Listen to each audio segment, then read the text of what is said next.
Allez, venez, on parle de cinéma.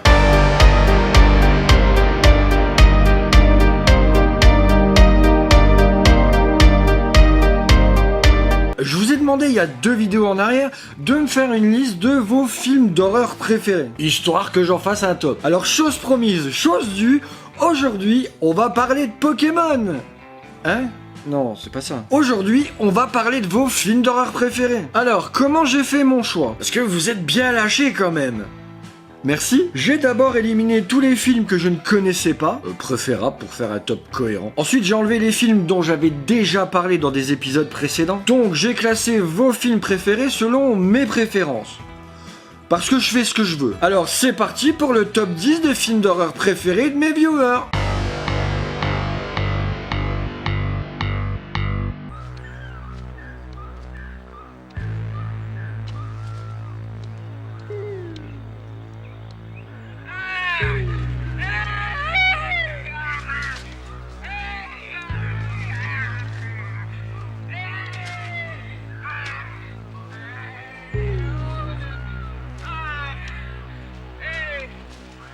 L'histoire suit une équipe de journalistes américains qui se rend dans la forêt amazonienne pour enquêter sur la disparition d'une équipe de tournage disparue alors qu'elle filmait des tribus cannibales locales. Les journalistes sont dirigés par le professeur Harold Monroe qui essaye de retrouver les traces de l'équipe de tournage et de comprendre ce qui s'est passé. Au fur et à mesure que Monroe explore la jungle, il découvre les terribles atrocités commises par l'équipe de tournage disparue. Le film est raconté en utilisant un style de found footage, ce qui signifie qu'il est présenté comme si les images avaient été réellement tournées par l'équipe de tournage disparue. Les journalistes découvrent des actes de violence brutale et de la barbarie envers les tribus locales, ainsi que des scènes de torture et de meurtre.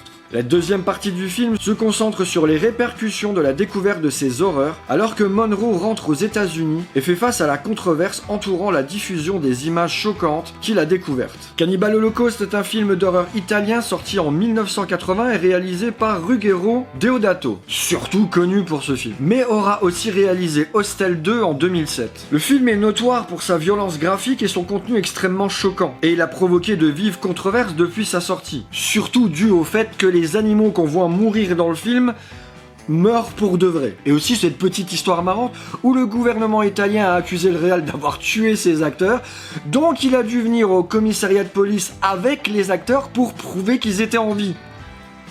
Ils sont cons. Le film a été interdit dans de nombreux pays en raison de son contenu explicite et a suscité des débats sur la moralité et l'éthique de l'exploitation cinématographique. Alors buter des animaux pour de vrai pour un film, c'est pas très fun, c'est sûr. Malgré ses critiques, il a également acquis une certaine notoriété dans le monde du cinéma d'horreur en raison de son impact sur le genre du found footage et son statut de film culte pour certains amateurs d'horreur extrême.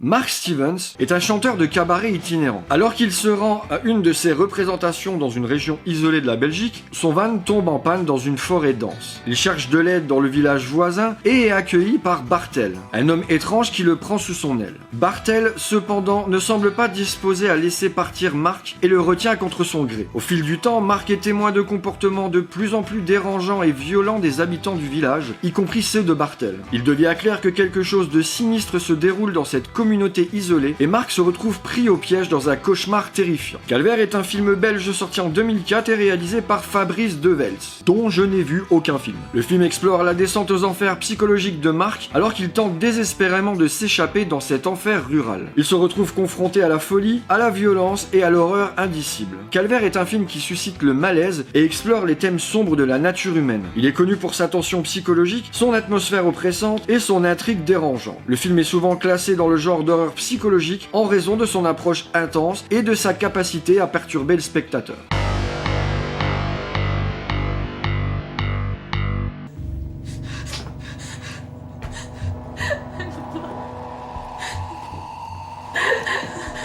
Aide-moi.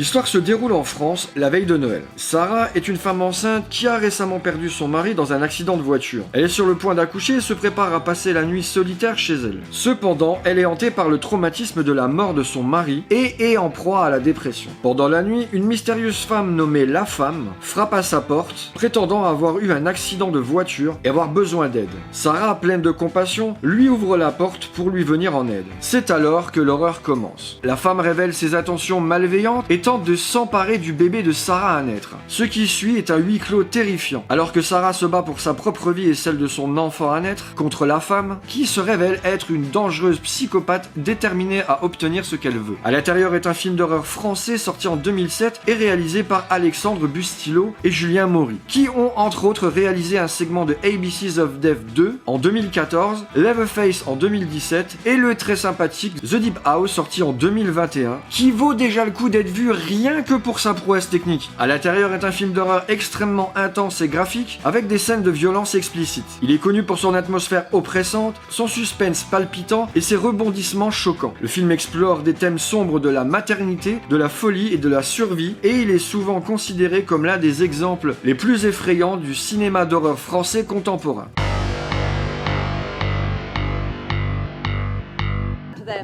Then hopefully they'll stop all that noise. Saints preserve us, what a family! I wonder if any other surprises are in store for this night.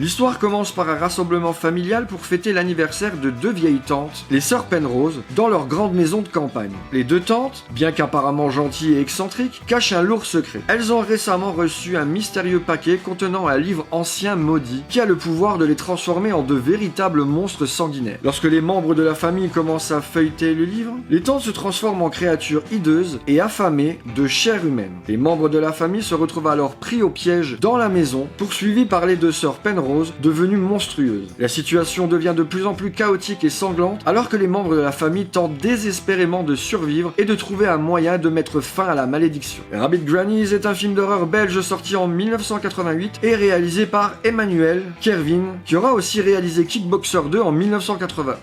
C'est tout.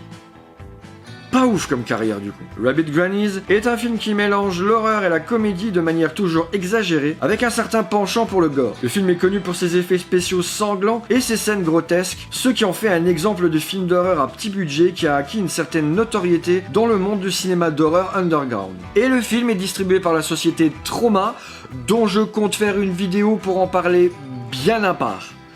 Parce que ça me démange pas mal là quand même.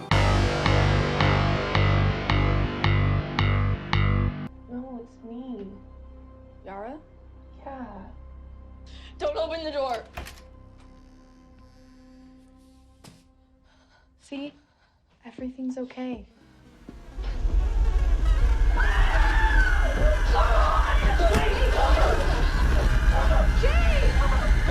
Le film nous raconte l'histoire de J.A., une jeune femme vivant dans un banlieue de Détroit. Après une soirée avec son petit ami Hugh, elle découvre qu'elle est victime d'une malédiction étrange et terrifiante. Hugh explique à Jay que la malédiction consiste en une entité surnaturelle qui la suit constamment et qui prend la forme de différentes personnes. La seule façon de se débarrasser de cette malédiction est de transmettre le virus à quelqu'un d'autre par un acte sexuel. Si cette personne est ensuite tuée par l'entité, la malédiction revient à Jay. Elle doit donc choisir soigneusement la personne à qui elle le transmet, sachant que la créature la poursuivra sans relâche jusqu'à ce qu'elle soit morte. Moi, juste le pitch m'avait déjà bien donné envie à l'époque. It Follows est un film américain sorti en 2014 et réalisé par David Robert Mitchell. Le film est acclamé pour son atmosphère angoissante, sa musique envoûtante et son traitement intelligent des thèmes de la sexualité et de la peur de la mort. Il est également apprécié pour son style visuel distinctif et sa façon de créer une tension constante tout au long du film. Franchement, une bonne surprise!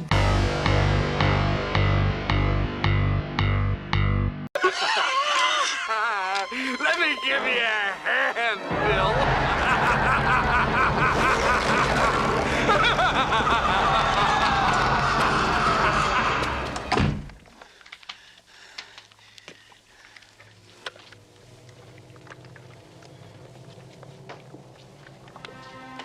L'histoire suit Bill Whitney, un adolescent vivant dans un quartier huppé de Beverly Hills, entouré de familles riches et puissantes. Malgré son appartenance à cette communauté aisée, Bill se sent toujours comme un étranger, comme s'il ne faisait pas vraiment partie de sa propre famille ou de son entourage social. Alors que Bill commence à enquêter sur des comportements étranges et inquiétants au sein de sa famille et de la société, il découvre que les membres de la communauté sont impliqués dans une conspiration macabre et surnaturelle. Il participe à des rituels bizarres et déviants qui impliquent des déformations corporelles et une forme de cannibalisme humain, où les riches se nourrissent des membres les moins fortunés de la société. Bill devient de plus en plus paranoïaque et terrorisé à mesure qu'il se rapproche de la vérité choquante sur la société à laquelle il appartient. Il est déterminé à mettre fin à ces horreurs et à échapper à cette réalité cauchemardesque. Ouais, alors pour celui-là, faut quand même bien s'accrocher parce qu'il est sacrément dégueulasse. Society est un film d'horreur et de science-fiction américain sorti en 1989 et réalisé par Brian Yuzna, un réal que j'aime beaucoup. À l'origine de films comme Reanimator 2 en 1990, Le Retour des Morts Vivants 3 en 1993 ou encore Le Dentiste en 1996.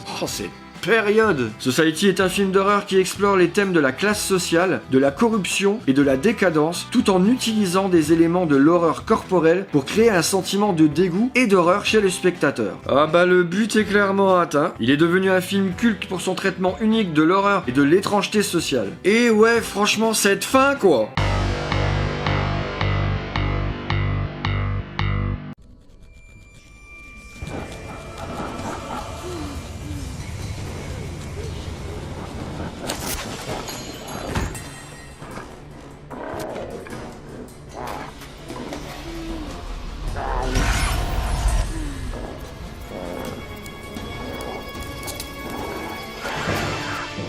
L'histoire se déroule dans un monde post-apocalyptique où une étrange comète a frappé la Terre, transformant la plupart de la population en zombies assoiffés de sang. Gary, un mécanicien talentueux, se réveille un matin pour découvrir que sa femme et sa fille ont été enlevées par des soldats masqués et que le monde est désormais envahi par des morts vivants. Barry décide de se lancer dans une mission de sauvetage pour retrouver sa famille. Il s'associe à un groupe hétéroclite de survivants, dont sa sœur Brooke et un homme mystérieux nommé Benny. Ensemble, ils prennent la route à bord d'un véhicule blindé, combattant des hordes de zombies en chemin. Au fur et à mesure de leur périple, les personnages découvrent que les zombies ne sont pas leur seule menace. Des expériences gouvernementales secrètes et des complots sinistres se cachent derrière l'apocalypse zombie et ils devront affronter des ennemis humains tout aussi dangereux que les créatures non mortes.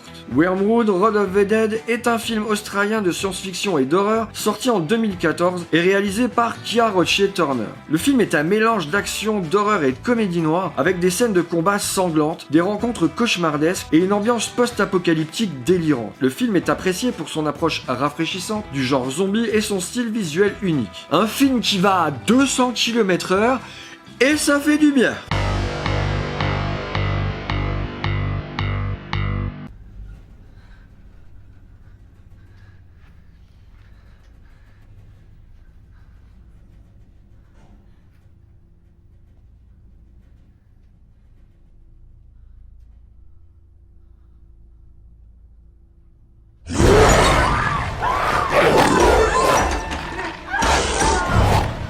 Le film commence avec un groupe d'amis qui décident de passer un week-end dans une cabane isolée au milieu de la forêt. Les amis sont constitués de clichés classiques de films d'horreur, la jeune fille vierge, le sportif, le cerveau, le clown et la fêtarde. Ils espèrent passer un séjour agréable, mais bientôt des choses étranges commencent à se produire. Pendant ce temps, dans un laboratoire secret souterrain, un groupe de scientifiques et de techniciens surveille de près les activités de ces jeunes. Il devient de plus en plus évident que la cabane et ses environs sont truffés de caméras et de dispositifs de contrôle. Les scientifiques manipulent secrètement les événements pour pousser les amis à se comporter conformément aux archétypes de films d'horreur, déclenchant ainsi une série d'événements terrifiants. Les amis découvrent un sous-sol secret dans la cabane contenant d'étranges objets rituels. Ils libèrent les forces surnaturelles qui les traquent et les tuent un par un de manière horrible. Pendant ce temps, les scientifiques révèlent peu à peu l'existence d'une organisation secrète qui sacrifie régulièrement des jeunes pour apaiser des dieux anciens et éviter la fin du monde. Cabin in the Woods est un film d'horreur et une comédie américaine sortie en 2012. la fin du monde, est réalisé par Drew Goddard, qui officie surtout comme scénariste, puisque c'est à lui qu'on doit les scénarios de films comme Cloverfield en 2008, World War Z en 2013, ou différents épisodes de séries comme Angel, Alias ou Lost. Cabin in the Wood est salué pour sa subversion des conventions du genre d'horreur et son exploration de la manière dont les films d'horreur exploitent souvent les archétypes et les clichés. Il est à la fois terrifiant et réfléchi, et il est apprécié par les amateurs du genre pour sa créativité et son intelligence. Clairement, j'ai adoré ce twist à l'histoire que je n'avais absolument pas vu venir.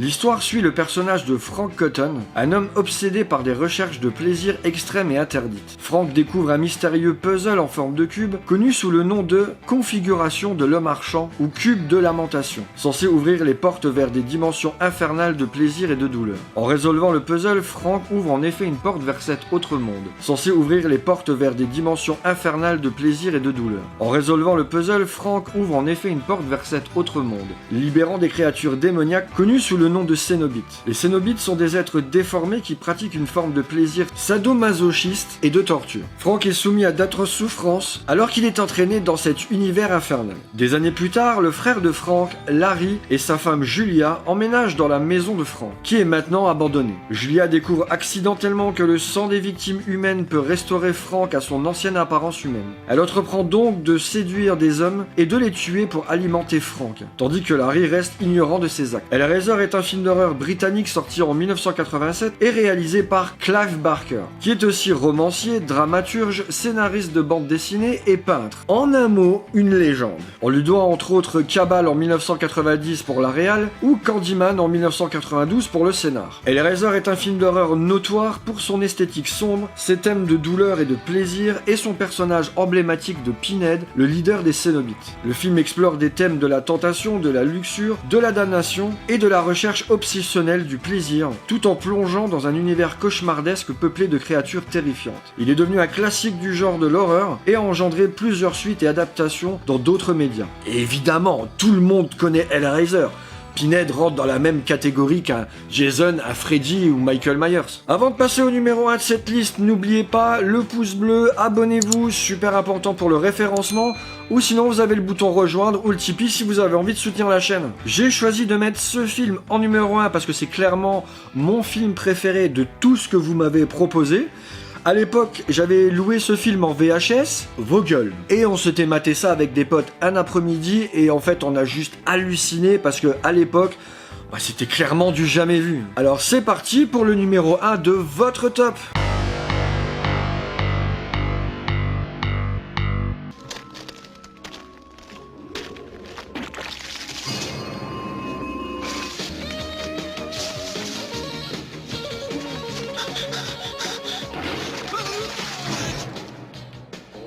We've got trouble.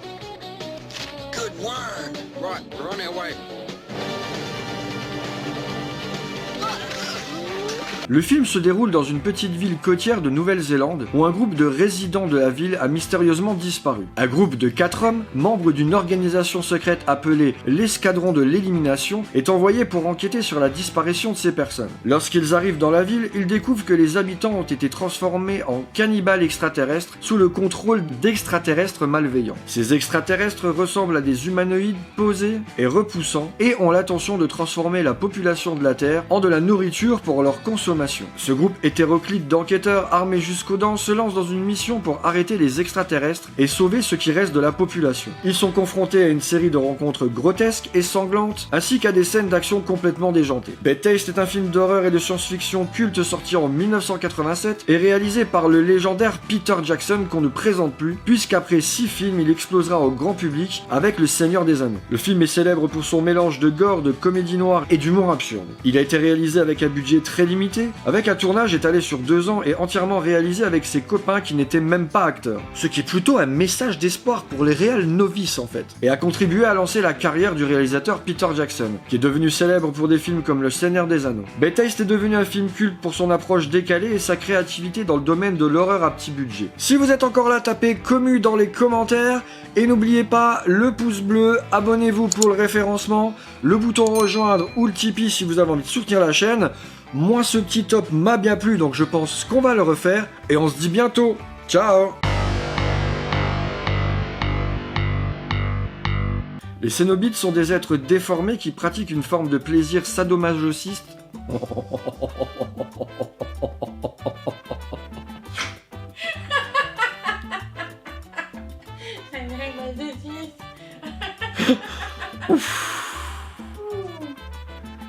Enfin, j'essaye de redire ça maintenant.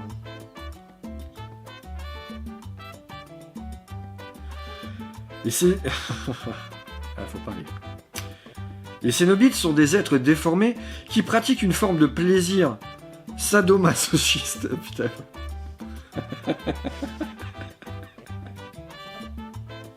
Oh putain, non.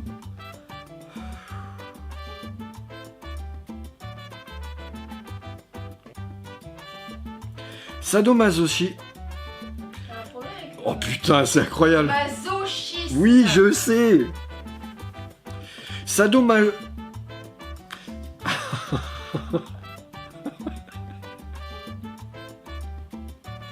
Putain, si je l'avais fait que t'étais pas là, j'aurais pas ri comme ça. C'est à cause de toi maintenant que je ris. Ta gueule, Mais c'est pas oui. si tu sais pas le prononcer, la blague. Sadomasochiste.